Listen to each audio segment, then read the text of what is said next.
If the lawyers cannot ensure the democratic fabric of the society, তাহলে এই বাংলাদেশকে ডেমোক্রেসির পথে সোজা রাখার জন্য আইনজীবীদের চাইতে শক্তিশালী কোনো জনশক্তি আর নাই।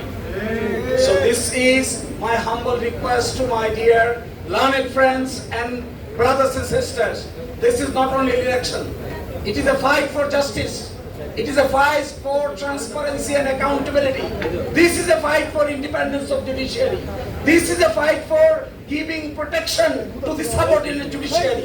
Subordinate judiciary একজন দায়রা জাজ, মেট্রো সেশন জাজ এবং দায়রা আদালতগুলো যদি শক্তিশালীভাবে তাদের ভূমিকা পালন করতে না পারে, তাহলে বিচার প্রার্থীরা জগতে সবচাইতে বেশি অত্যাচারের শিকার হন।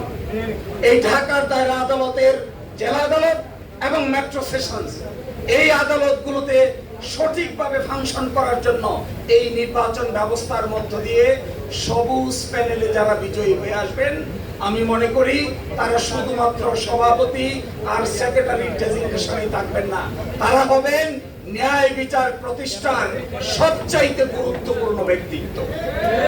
এই জায়গায় I am calling my dear brothers and sisters, come forward, look into the new nation. This nation is dedicated for accountability and transparency. এই দেশে যদি accountability, transparency, জবাবদিহিতা তৈরি করতে হয়, তাহলে বাংলাদেশ লয়ার্স কাউন্সিল সহ আমরা যারা আছি ঐক্যবদ্ধ হয়েছি, আমরা যদি মাথা তুলে দাঁড়াই চিন্তার ক্ষেত্রে, লেখাপড়ার ক্ষেত্রে, নেতৃত্বের ক্ষেত্রে, তবেই বাংলাদেশ এক নতুন বাংলাদেশের সূচনা দেখতে পারে। আমি আপনাদেরকে অনুরোধ করব, please take individual steps. Everybody become active. Everybody become a reformist. Everybody become an important ideal. Everybody become an important activist of the panel. This is not only the Shabapati or Secretary Nirbachan na. This is my election.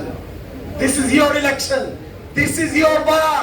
This is your institution. Judiciary is ours.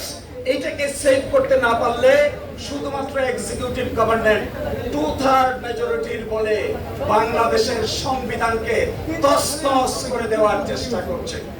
আশা করি আমরা একসাথে থাকবো, বেঁচেও থাকবো একসাথে, কাজও করবো একসাথে, শেষও করবো একসাথে, শুরু হয়েছে একসাথে।